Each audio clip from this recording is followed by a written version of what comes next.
Eu trago para a gente uma reflexão hoje sobre identidade. É complicado pensar quem nós somos, principalmente no momento em que nós vivemos. Os estudiosos não sabem nem em que tempo nós vivemos, se é um tempo pós-moderno, se já estamos na pós-modernidade ou não, se ainda estamos na modernidade. As pessoas não sabem quem elas são, não sabem como chama a pessoa que está do lado. Um exemplo, você vai num shopping center e tem centenas de pessoas andando para todo lado, mas ninguém fala nem bom dia. Os antigos ainda falavam bom dia na rua, né? Ou aquele famoso "ô", que ninguém sabe se é bom dia, boa tarde, boa noite, mas todo mundo retrucava também da mesma forma como "ô". As pessoas não conseguem perceber o valor que ela tem, muito menos o valor que o outro tem. Nós somos extremamente, vamos dizer assim, pessoal, a palavra é difícil, mas vou tentar, egocêntricos, a ponto de cantarmos os louvores dizendo apenas eu, meu Deus, eu quero. E quem é você? Ou quem você pensa que é? Qual a sua identidade? Eu queria que a gente estivesse pensando num texto bíblico lá de Daniel 3 e em alguns versículos salteados, para que eu esqueci como eu botei lá, mas pode deixar, para que a gente pudesse meditar numa história muito conhecida. Eu fui convidado para pregar num congresso e o tema foi identidade, e o texto é esse, todo o capítulo 3 de Daniel. E eu pensei, né? É aquela historinha famosa dos três que foram para a fornalha, né? Sadraque, Mesaque e Abednego, não é isso? Sim ou não? Tem gente aí? Está fora da área de cobertura desligada. Nessa tá a historinha? E eu queria fazer vocês enxergarem da mesma forma que eu, após o estudo da palavra de Deus. Primeiro, que Sadraque, Mesaque e Abednego, a história não é de Sadraque, Mesaque e Abednego. A história são de três jovens fiéis a Deus. Eu não vou conseguir dizer todos os nomes, vou tentar. Misael, Ananias e o outro a gente vai ver lá na cola. E ainda vou falar mais. Sadraque, Mesaque e Abednego não foram para a fornalha. Quem acredita nisso? Vamos ler aí, a partir do versículo 3, vocês podem acompanhar. Passar a folha aqui, digital. Diz assim a palavra de Deus: Então se ajuntaram os satrapas, os prefeitos, os governadores, os conselheiros, os tesoureiros, juízes, os magistrados e todos os oficiais das províncias para a dedicação da estátua que o rei Nabucodonosor fizera. Estavam todos em pé diante da imagem. E o pregoeiro clamou em alta voz: Ordena-se a vós, ó povos, nações e gente de todas as línguas. Logo que ouvirdes o som da trombeta, da flauta, da harpa, da cítara, do saltério, da gaita, de folhas e de toda sorte de música, prostrai-vos e adorareis a imagem de ouro que o rei Nabucodonosor tem levantado. E qualquer que não se prostrar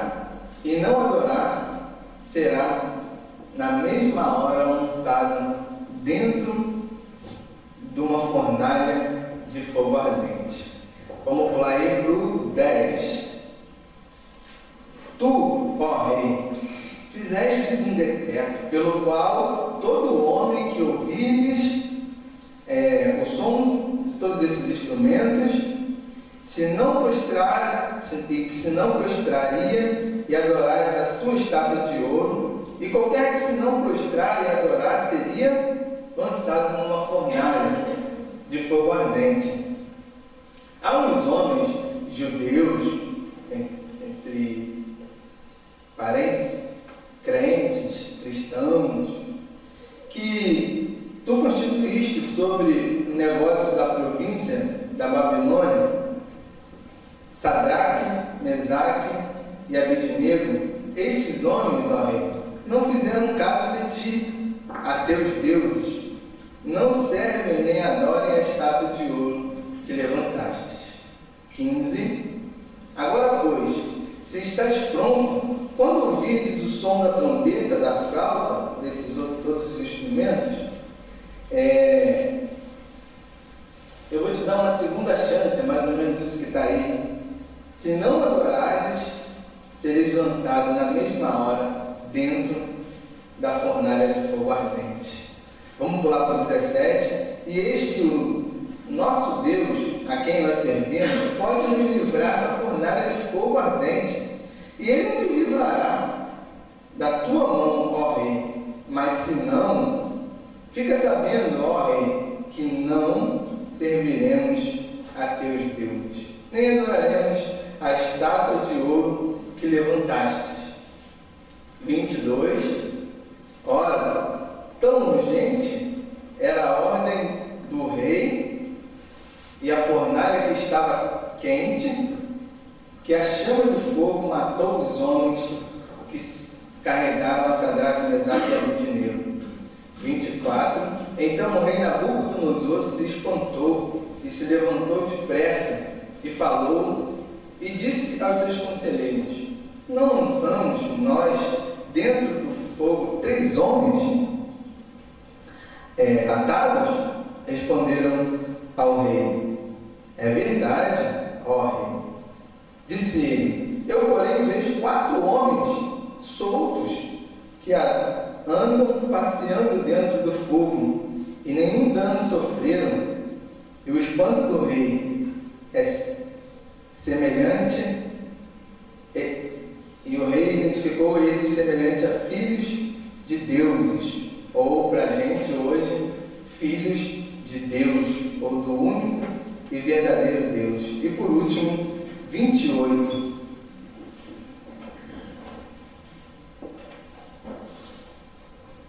Não, 27.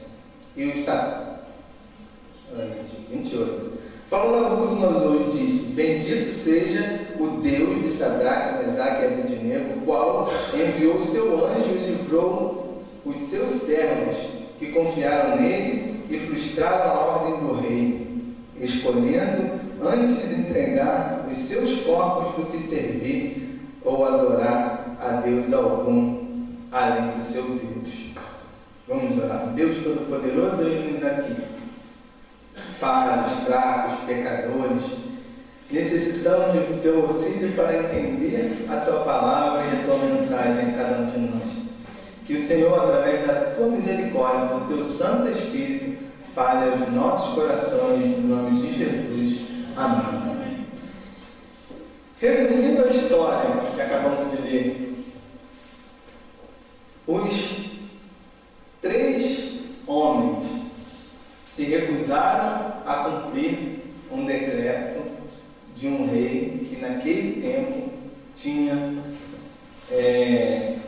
o privilégio ou a imagem de ser também um Deus.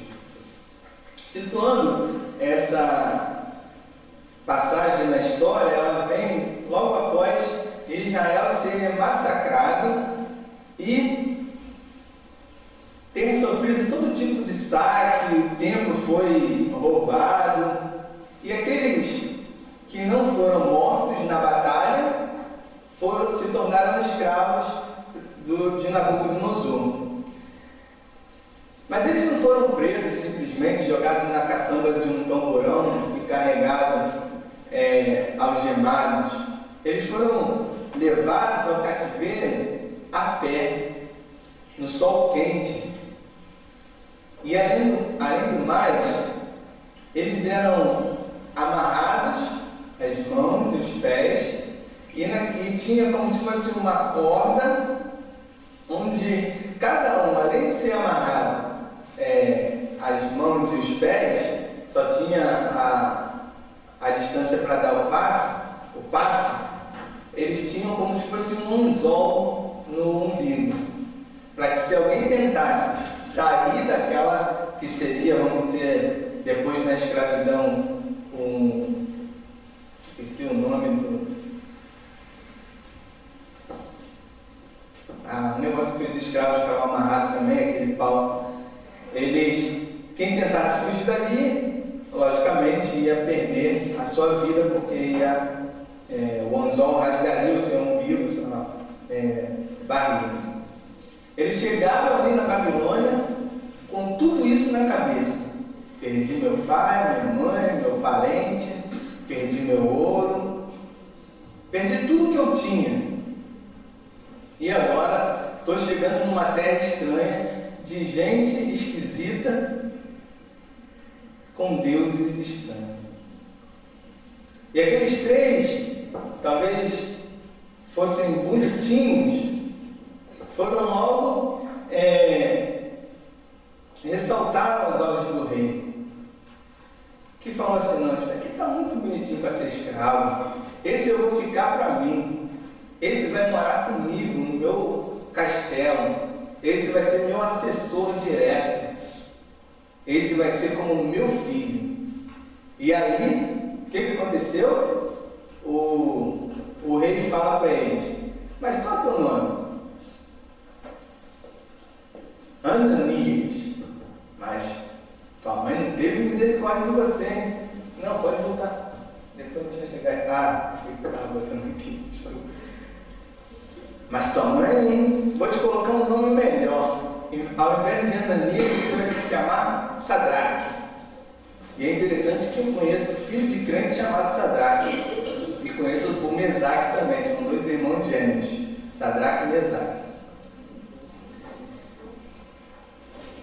E a nossa reflexão começa aí. Eu não sei como você se chama, mas uma das coisas mais terríveis que aconteceram foi essa, para aqueles jovens. Eu perguntei a Juliana qual o significado do nome dela, e ela disse, interessante, que eu pensei que era só filha do Júlio e da Ana, mas ela falou que era filho do Júlio e da Ana e mais o quê? Juliana, filho do Júlio e da Ana e cheio de graça. Júlio é a juventude de Ana e graça. E Júlio é a juventude de Ana e graça. Que coisa linda, não é? Mas aí eu chego aqui e falo para ela assim: a partir de hoje, Juliana, você vai se chamar Pombagira. Tem gente que fica até arrepiada, né? Fala o teu nome aí, outro aí, um nome aí, que sabe o significado do seu nome. Renato, o que significa seu nome? Renascido. Renascido. E agora o Renato vai se chamar Exu alguma coisa. Exu Caveira, que é o da morte, né? Que renascido é tendo vida. O meu nome é Wagner, significado construtor de vagão, ou seja, se eu tivesse nascido há muito tempo atrás, eu estaria fazendo trens. E aí o cara troca meu nome e fala que agora eu vou chamar o quê? Deixa quieto. Mas uma coisa interessante, o meu apelido é Guinho. E o pessoal chegava para me chamar na minha casa e falava assim: ô Guinho! Eu falava para minha mãe: o Guinho tá aí? E a minha mãe sabe o que falava para eles? O Guinho não. O Wagner está. Eu paguei caro para que ele se chamasse Wagner. E se você não compreendeu, foi exatamente isso que aconteceu. E eu começo com essa circunstâncias não podem mudar o seu nome ou a sua identidade. Faça mais um. Olha o significado do nome de Misael ou do Mesaque. Ele se chamava Quem é igual a Deus. E Nabucodonosor traz ele e fala assim: aí, agora você vai se chamar Mesaque. Para a gente a história passa a ser desapercebida, né? E se for colocar na balança, algumas pessoas, se fosse escolher o nome do filho entre Misael e Mesaque, talvez colocaria realmente Mesaque. Mas vê o significado. Quem é o que Acu é. Eu não vou entrar na questão do Acu, do que ele era, do que ele representava na mitologia, mas, pode passar. Pela descendência do nome, a gente já pode ver coisa boa, né? Ananias, ou Ananias, olha o significado que lindo. Jeová é clemente.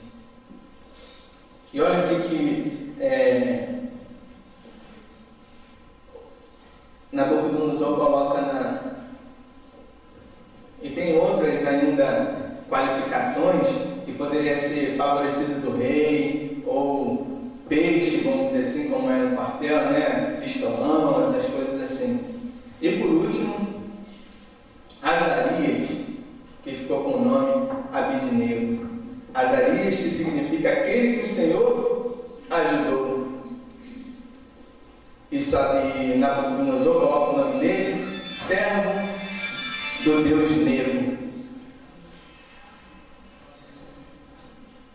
Parece com o que a gente fez aqui, a aplicação? Você prefere ser chamado de servo de Deus, ou cristão, ou macumbeiro? Você prefere ser chamado de homem ou de homossexual? Você prefere ser chamado de senhora ou de lésbica? Você que é negro, você prefere ser chamado de pretinho ou de escuro? Porque no mundo em que nós vivemos, as pessoas tentam fazer a mesma coisa que Nabucodonosor fez. Isso aí é uma cabeção. O cara nem sabe o preço que a tua mãe pagou para botar o teu nome. Agora é de graça. Na minha época ainda pagava. Aí o cara quer te chamar de gordo, de preto, de feio, de pipa. É o mesmo demônio vindo querendo mudar a sua identidade.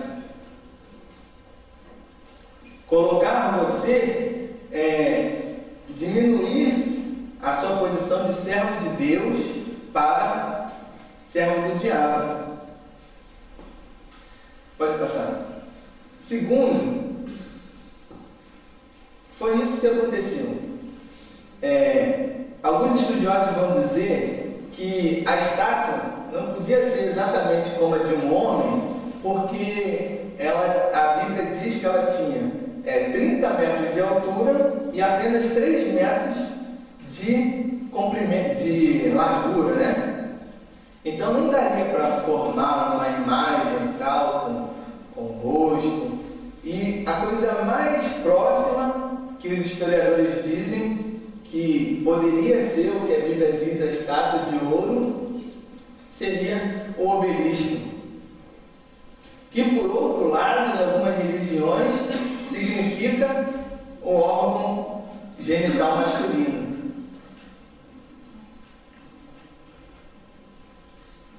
Cabe a você imaginar a crueldade. E aí por isso que eu escrevi aí, nossos feitos mostram nossa identidade. O diabo, ele é muito sutil. Ele nunca vai chegar para você e vai dizer que o site, o programa da televisão, que aquilo que você está fazendo é errado, que aquilo está te desconfigurando, que aquilo está te corrompendo. Ele chega e fala assim: não, agora você tem que ser malandro. Eu nunca vi gente tão otária quanto os usuários de droga, ou aqueles que querem, né, usar drogas. Ou, pior ainda, quem fuma cigarro. Porque de todas as drogas, talvez o cigarro seja pior. Você toma uma cerveja, você tem uma reação. Uma maconha tem uma reação, mas o cigarro não dá nada. Dá um negocinho de apenas você... E o diabo chega e fala o quê? Ah, deixa de ser otário, bebe aí. Deixa de ser otário, fuma aqui. Ah, agora manda beijar na boca. Então vamos ali numa festa que tem umas meninas que vão beijar as meninas. E isso é o que está na moda. A moda agora é a gente invadir o cemitério para poder ver que nós não temos medo, mexer lá nos ossos, violar os túmulos, comer carne de defunto. E tem pessoas que fazem isso, porque a religião, porque a onda é essa. Irmãos, a sua identidade, as suas atitudes, isso eu não decorei, mas é a frase de uma música, mas suas atitudes é quem fazem de você um fariseu. Suas atitudes é quem fazem de você um crente sem poder, ou um crente envergonhado, um coitado. Estava comentando esses dias, o pastor veio falar comigo que eu estava vestido bem e tal, e alegando que eu era pastor na PIB do Alto da Boa Vista. Pastor de PIB é assim.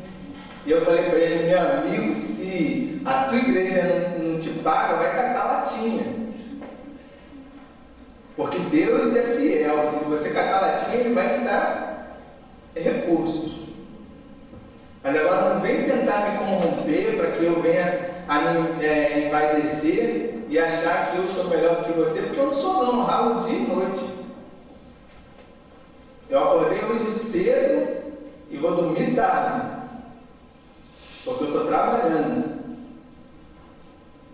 Nada cai do céu. E uma das últimas coisas que eu tenho pedido a Deus é trabalho, e Deus tem me dado muito trabalho. Consequentemente,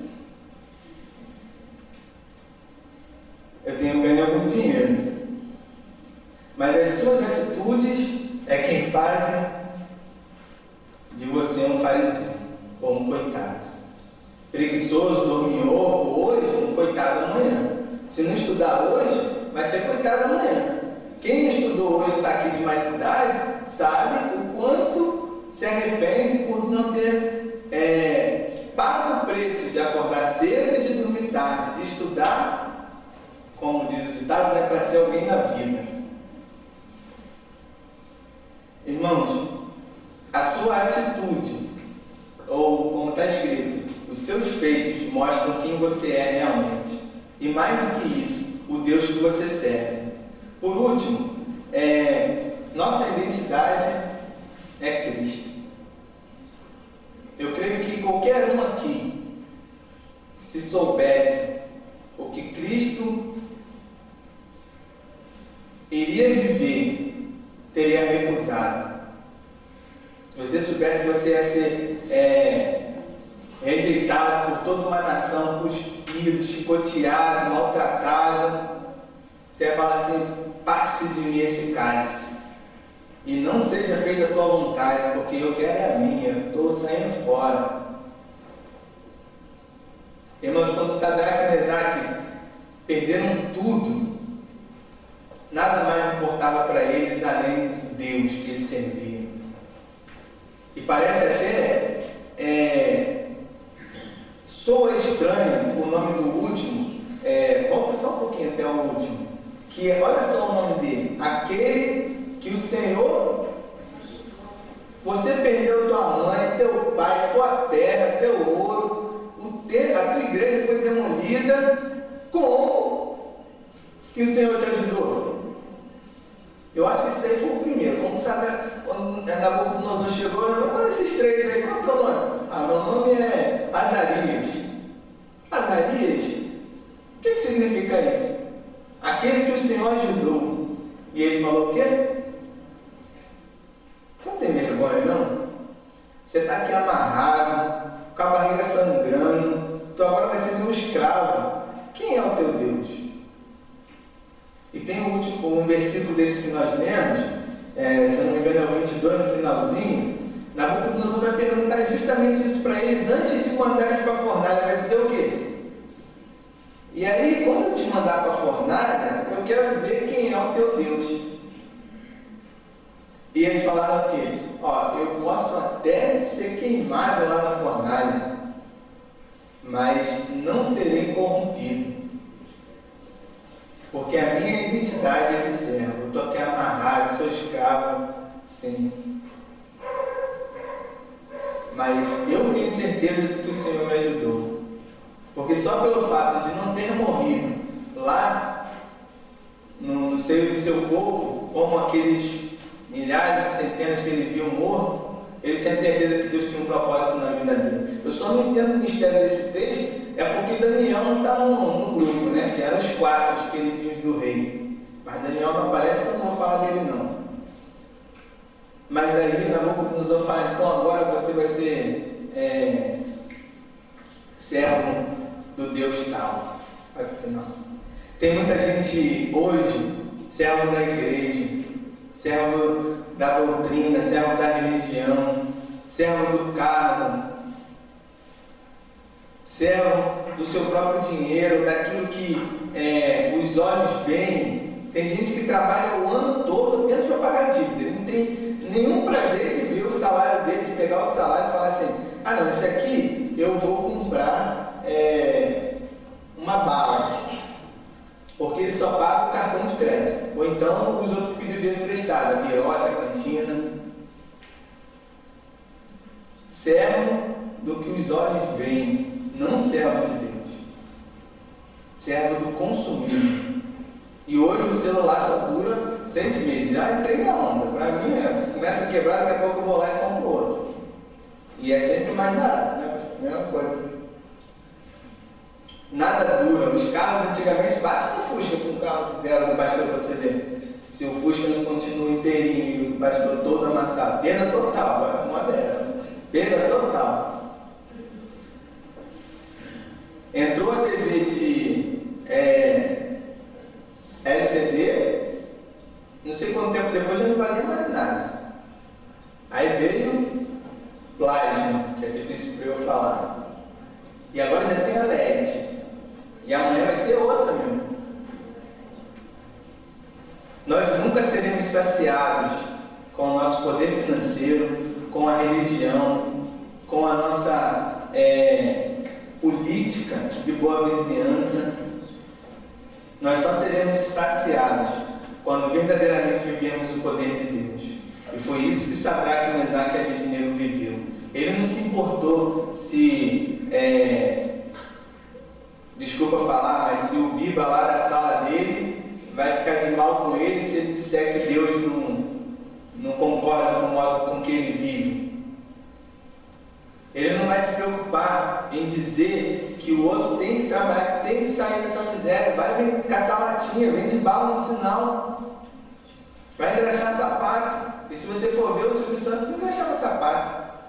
E muitos outros, um médico conhecido meu aqui do pastor, tem ainda as fotos lá, ele aparece e coloca, eu engraxava sapato. Hoje é médico, mora num condomínio fechado, com tudo, em frente à praia da Barra. Por que a gente precisa mendigar o pão? Ou o tostão? Precisamos entender que Deus é fiel e que os ouvidos do Senhor não estão tapados para que não nos ouçam e que as mãos do Senhor não estão encolhidas para que não nos abençoe, mas tudo é a partir de nós. O nome que o Senhor te deu é de Filho de Deus. Você não precisa usar a camisa da marca, o tênis, não precisa ter um computador ou um celular para que você seja filho de Deus. Você só precisa meditar nas Escrituras. E Deus irá fazer de você um grande homem. Eu não quero saber o que vão pensar de mim. Eu quero é Deus. Os 3 jovens, longe de conhecer o sacrifício de Jesus na cruz, por mim e por você, dá um exemplo do que é servir a Deus. A mesma coisa que ele falou se compara a Cristo.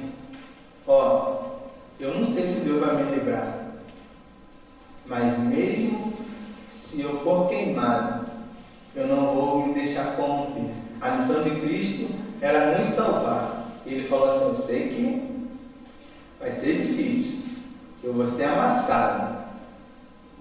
Se possível, Senhor, passe de mim esse cálice, porque o negócio, mas sobretudo, se cumpra a sua vontade.